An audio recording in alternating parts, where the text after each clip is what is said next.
Assalamu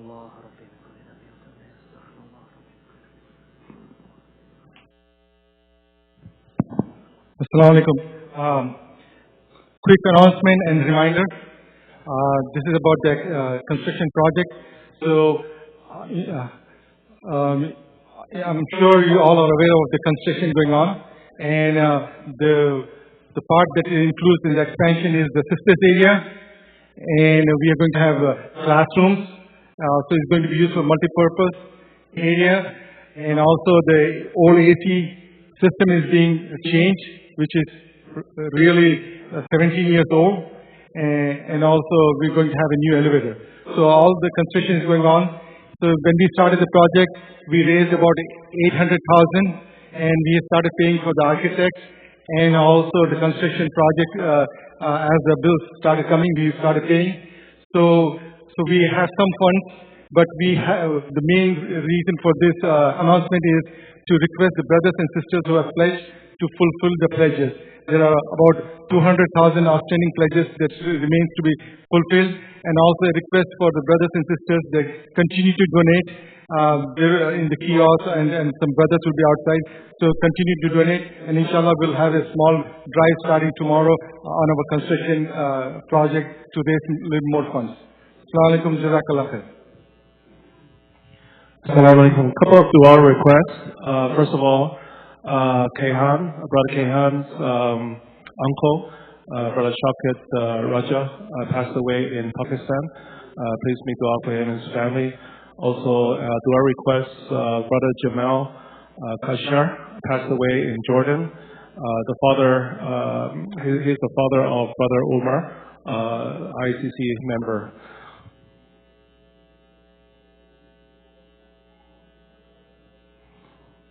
Also, two more announcements. Brother Wasim Khan of Allen is in critical care, is undergoing heart surgery.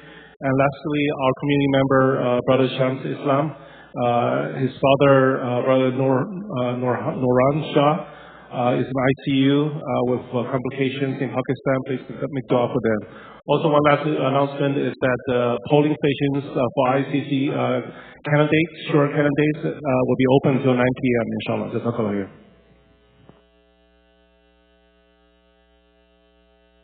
بسم الله الرحمن الرحيم الحمد لله وكفى والصلاة والسلام على رسول الله وعلى آله وصحبه ومن والاه. Brothers and sisters in Islam, we should begin inshallah tonight reciting durood upon the Prophet Muhammad sallallahu alayhi wa sallam. اللهم صل على محمد وعلى آل محمد كما صليت على إبراهيم وعلى آل إبراهيم إنك حميد مجيد. اللهم بارك على محمد وعلى آل محمد كما باركت على إبراهيم وعلى آل إبراهيم إنك حميد مجيد. In lieu of the requests that were made, we ask Allah subhanahu wa ta'ala for all those who have passed away. May Allah subhanahu wa ta'ala forgive their sins. May Allah subhanahu wa ta'ala make it the path forward easy for them. May Allah subhanahu wa ta'ala make the questioning the grave easy for them. May Allah subhanahu wa ta'ala open the window of paradise for them. May Allah subhanahu wa ta'ala resurrect them amongst the sulaha, the anbiya, the shuhada. May Allah subhanahu wa ta'ala make the hisab easy for them. May Allah subhanahu wa ta'ala allow them to cross the bridge of sirat with the speed of lightning. And may Allah subhanahu wa ta'ala unite them with their family members in Jannat al-Firdaus al-A'la. Ameen ya Rabbil Alameen. And we ask Allah subhanahu wa ta'ala for all those who are sick. May Allah subhanahu wa ta'ala grant them shifa kamila, ajila, mustamira, da'ima. May Allah subhanahu wa ta'ala open the doors of shifa on them. And may Allah subhanahu wa ta'ala make this trial easy for them. May Allah subhanahu wa ta'ala grant them the best from His treasures and protect them and us all from all the evils lingering in this world. Ameen ya Rabbil Alameen. Bi rahmatika ya arhamar rahimin. Brothers and sisters in Islam, we are now in the month of Rabi'ul Awwal. And Rabi'ul Awwal is the month in which our beloved Prophet Muhammad Mustafa sallallahu alayhi wa sallam was born. We need to take a moment tonight to reflect on the importance of his presence on this earth, as we are the ummatis and the followers of Muhammadur Rasulullah sallallahu alayhi wa sallam. Now, there are many things that we can talk about, there are many things that we can listen to, and there are many angles that we can cover in regards to life of Rasulullah sallallahu alaihi wasallam. But there's one thing I think that fits well with what we are discussing every Thursday. Because our journey here in this halaqah, this khatira known as The Way, is that how my life can align with the lifestyle of Rasulullah sallallahu alaihi wasallam. A hadith comes to mind in which the Prophet Muhammad sallallahu alaihi wasallam said, "Man ahya sunnati inda fasadi ummati falahu ajru shaheed." وفي رواية آخر فله أجر 100 شهيد أو كما قال رسول الله صلى الله عليه وسلم. That the person who revives my sunnah. What is reviving the sunnah? When everyone is standing and drinking, you sit down and drink. When everyone is eating with their left hand, you eat with your right hand. We're not doing this because this is a tradition or it's a culture. We are doing this because this is the best way to do what it is we need to get done. This is the way of my Prophet Muhammad sallallahu alaihi wasallam. He told us through this hadith that a time will come when his sunnah will become obsolete, where his sunnah will be regarded as backward, where his sunnah will be considered irrelevant in the world that we live in today. That's our world. Even Muslims question the relevancy of the sunnah. But yes, when science, when research proves that doing something in a certain way is the best way, and we see that's exactly how Rasulullah did it, we pat ourselves on the back. Look, Islam taught this. Islam taught this, but am I doing it? The teachings of Islam are irrelevant if they don't change me. The life of Rasulullah is irrelevant if I don't adopt it. We need to take the deen of Islam from nuqush back into nufus. We have to take it from the words back into the lives. Because what was documented, what was recorded, what was compiled in books was once the actions in the life of the people that they were proud to follow and resemble their life to that of Rasulullah sallallahu alaihi wasallam. So a person who revives a sunnah, inshallah, next Monday night will be the 12th of Rabiul Awwal. Just 24 hours shy from where Rasulullah was born. He's born on Monday morning, the 12th of Rabiul Awwal. The 12th of Rabiul Awwal, based on the calendar that I just saw, and hopefully it's the right one, is that the 12th of Rabiul Awwal will be Tuesday. But regardless, at this time round, when people sit and remember and remind themselves of his life, let us make an intention that I will revive one sunnah, inshallah. We talk about the sunnah, we're hopeful that we bring all of them into our lives, but let's cling on to one and let's make that the seed through which other sunnah will grow, inshallah. What is the reward? The person who revives my sunnah at the time of chaos, at the time of fasad of the ummah, where everything is contradictive to what is right. فَلَهُ أَجْرُ شَهِيد. That person gets the reward of a shaheed. What is the reward of a shaheed? Someone who dies in the cause of Allah subhanahu wa ta'ala, that before their blood touches the ground, all their sins are forgiven, subhanallah. That this person is guaranteed Jannah. That this person's body will never decay in the grave because these people are protected. Why? Because they gave their life for Allah subhanahu wa ta'ala. Our life should be a life of a shaheed. What does that mean? That everything I do is to please Allah subhanahu wa ta'ala. If I live trying to please Allah, then I will die pleasing Allah subhanahu wa ta'ala. Even if I die in my bed, even if I die in my sleep, I slept to please Allah subhanahu wa ta'ala. I slept according to the sunnah of Rasulullah sallallahu alaihi wasallam. This is enough for me. So in regards to that, we have reached the kitchen table.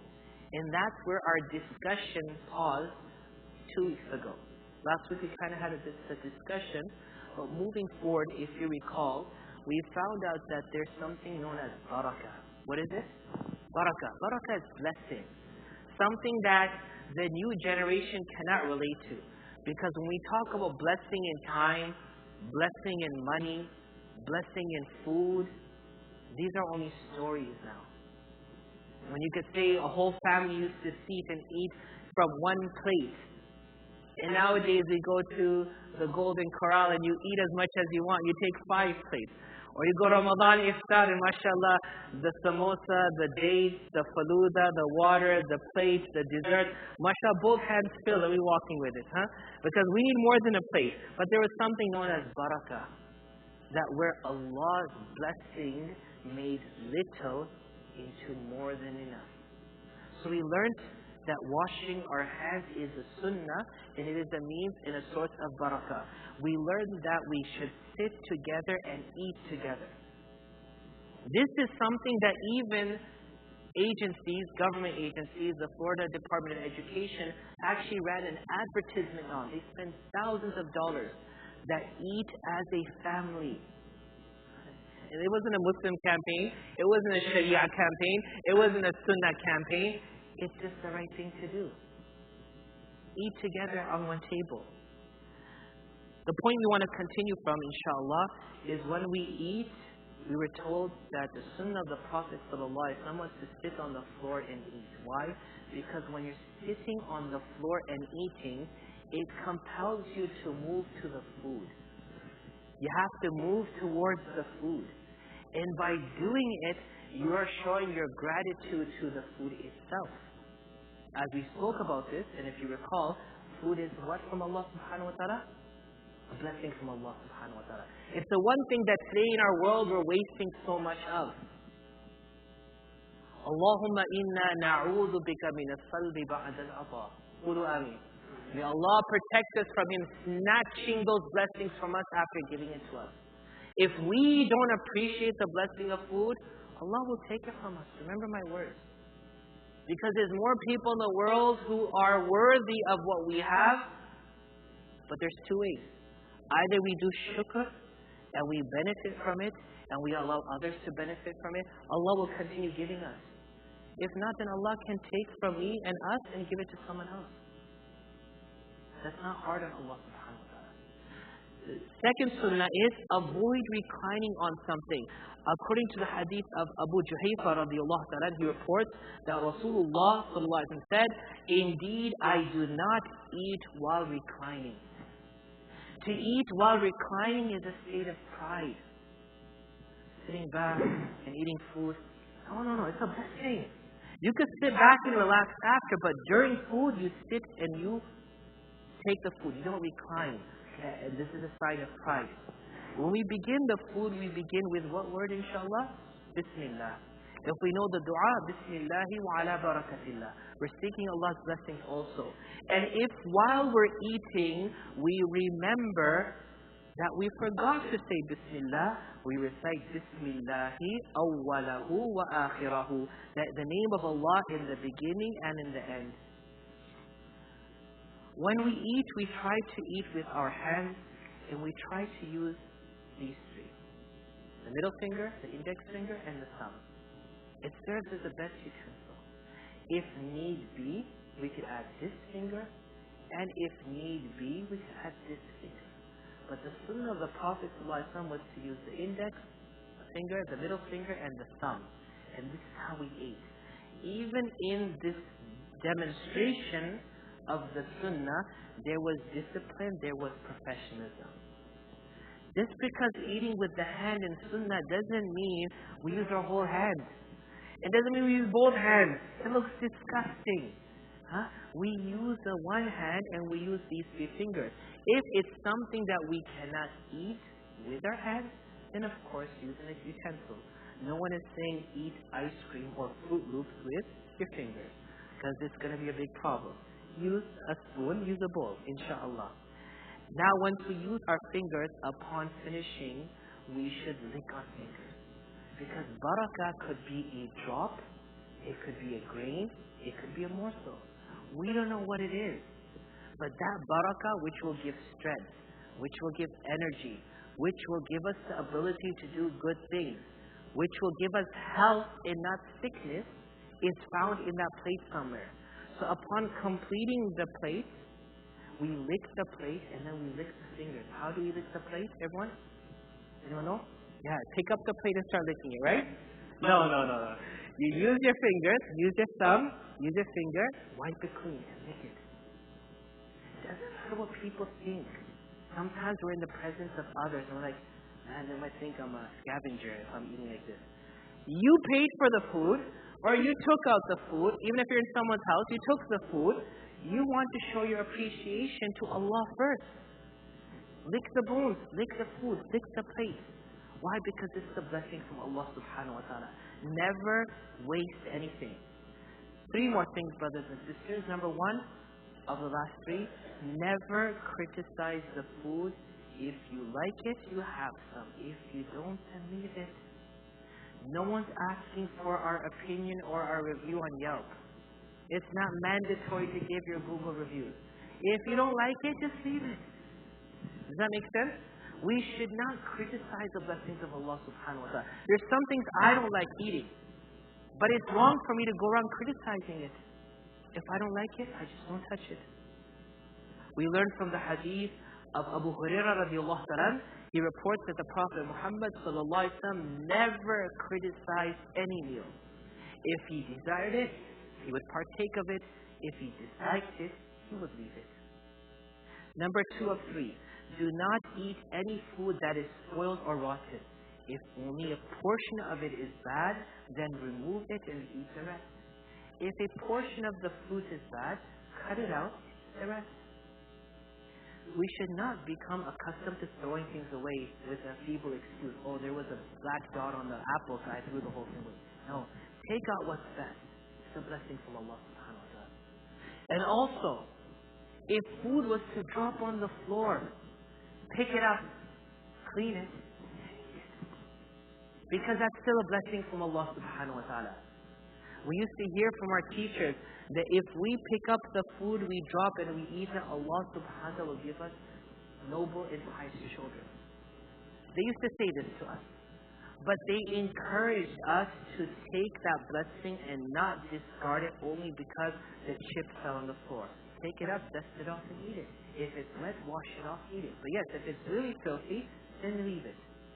Always appreciate the blessings of Allah subhanahu wa ta'ala. Last, avoid eating food that is extremely hot and avoid going into the food.